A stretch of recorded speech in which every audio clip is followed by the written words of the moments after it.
इस वीडियो को आप बस अंत तक सुनो और जब आप पढ़ाई करने बैठना तब एक बार इस वीडियो को सुन लेना। मुझे लगता है कि आपको हर बार ये बात याद रखने की जरूरत है कि इस दुनिया में, इस जिंदगी में आप अकेले नहीं हो। आपके जैसे लाखों करोड़ों हो सकते हैं यहाँ पे जो ठीक आपके जैसी पढ़ाई कर रहे होंगे। उनकी भी मंजिल शायद सेम ही होगी, उन्हें भी वहीं तक पहुंचना होगा। कंपटीशन इतना टफ है कि कोई भी आपके सर पे पैर रख के भागने को तैयार है।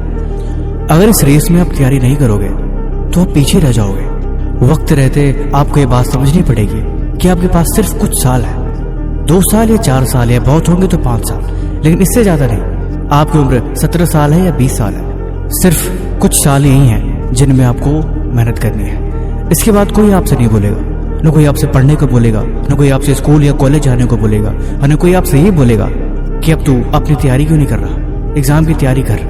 हकीकत ये है कि हर चीज का टाइम लिमिटेड है। अगर उस समय को इस्तेमाल करना नहीं सीखा तो पूरी जिंदगी बैठ के रोते रहोगे। एक रिक्शे वाले से पूछा गया कि आपकी जिंदगी का सबसे बड़ा पछतावा क्या है, तो उसने बड़ा रोते हुए जवाब दिया। कहता है, मुझे अफसोस इस बात का है कि मैंने उस वक्त पे उस काम को नहीं किया जिस समय पे करना चाहिए था, लेकिन उससे भी अफसोस इस बात का है कि इस उम्र में उस चीजों को सोचता हूँ जो नहीं सोचनी चाहिए। पढ़ाई की उम्र में पढ़ाई नहीं करी तो अब भला इस बारे में विचार कर क्या फायदा। मेरी कौन सी बड़ी जॉब लग जाएगी या कौन सा मैं किसी बड़ी कंपनी में काम कर पाऊंगा। मैं पढ़ा लिखा नहीं हूँ, अब मैं वही करता हूँ जो मुझे करना आता है। मैंने जिंदगी से कुछ नहीं सीखा सिवाय अब इस मेहनत करने के, और यही कर रहा हूँ, और शायद हो सके मैं उम्र भर पूरी जिंदगी इसी मेहनत को करते हुए गुजार दूंगा। उसके हाथों की लकीरें, उसके माथे पे लगा पसीना इस बात का गवाह दे रहा था कि समय की कद्र जो इंसान नहीं करता पूरी जिंदगी इसका उसे अफसोस रहता है। 2 बच्चे, परिवार, सारी चीजों को देखभाल करने के साथ जब इंसान को चलना पड़ता है तब पछतावा होता है कि काश जिस वक्त में मैं अकेला था उस वक्त को मैं खुद पे लगा लिया होता तो आज ये दिन ना देखना पड़ता।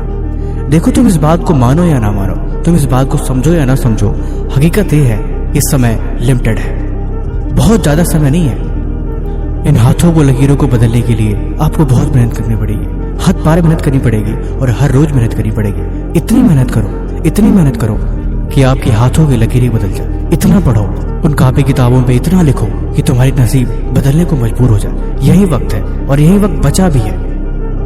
अगर कोई तुम्हारी जिंदगी बदल सकता है तो हो आप खुद। इस बात को आपको समझनी पड़ेगी। पागलों जैसी मेहनत, हद पार मेहनत तभी हो पाएगी जब आप इन बातों को समझ पाओगे। हकीकत यह भी है कि आपकी जिंदगी में कोई और नहीं है और न ही आपके घर में कोई ऐसा है। अब मेरी एक और बात को ध्यान से सुनो। ज्यादातर कॉम्पिटिटिव एग्जाम की तैयारी करने वाले लोग मिडिल क्लास घर से आते हैं, जिनके घर की आमदनी एवरेज होती है, लेकिन फिर भी वो उन्हीं आमदनी में घर को अच्छे से मैनेज करने की कोशिश करते हैं। हो सकता है आपके पिताजी की आमदनी उतनी नहीं हो, लेकिन फिर भी उस घर को चलाने की कोशिश करते हैं। हकीकत ये भी है कि अब वो कुछ नहीं कर सकते, उन्हीं में जिंदगी गुजारनी है और उन्हीं में मैनेज करना है। और बात ये भी है, अब वो आपके भरोसे बैठे हैं, वो आपकी राह देख रहे हैं कि आप कब कामयाब होगे और कब आप उस घर की परिस्थिति को बदलोगे, क्योंकि आपके अलावा कोई दूसरा इस काम को नहीं कर पाएगा। इसीलिए अब चाहे जिंदगी को बर्बाद कर दो या वक्त को इस्तेमाल करके अपने समय को बना लो, सब कुछ आपके हाथ में है, सब कुछ आप पे ही डिपेंड करता है। हकीकत ये भी है कि कुछ नहीं करोगे तो भी समय गुजर जाएगा, ठीक वैसे ही जिससे गुजरता आया है। जिंदगी बदलनी है तो मेहनत